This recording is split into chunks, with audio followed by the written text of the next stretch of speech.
दो गधेड़ों की कहानी। नदी किनारे एक छोटा सा गांव बसा हुआ था। नदी गांव के लोगों के लिए पानी का प्रमुख स्रोत थी। लेकिन जब बरसात के मौसम आया और गांव में कई दिनों तक घनघोर बारिश हुई तो नदी में बाढ़ आ गई। बाढ़ का पानी पूरे गांव में भर गया। मकान पानी में डूब गए। लोगों को सुरक्षित स्थानों पर भागना पड़ा। बाढ़ के पानी में लोगों के घरों की कई चीजें बहने लगी। उनमें दो गड्ढे भी थे। एक पीतल का घड़ा था और एक मिट्टी का। दोनों ही गड्ढे पानी में खुद को बचाने का प्रयत्न कर रहे थे।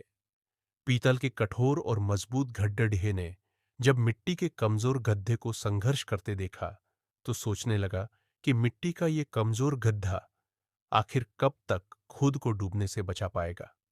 मुझे इसकी सहायता करनी चाहिए। उसने मिट्टी के गड्ढे से कहा, मित्र सुनो, तुम मिट्टी के बने हुए हो और बहुत कमजोर हो। बाढ़ के इस पानी में तुम अधिक दूर तक नहीं जा पाओगे और डूब जाओगे। मेरी बात मानो और मेरे साथ रहो। मैं तुम्हें डूबने से बचा लूंगा।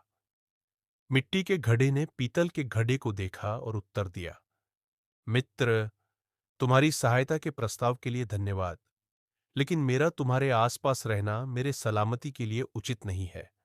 तुम ठहरे पीतल के बने गड्ढे और मैं मिट्टी का गड्ढा।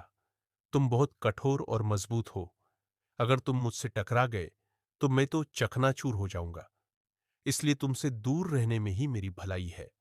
मैं स्वयं ही खुद को बचाने का प्रयास करता हूं। भगवान ने चाहा तो किसी तरह किनारे तक पहुंच ही जाऊंगा।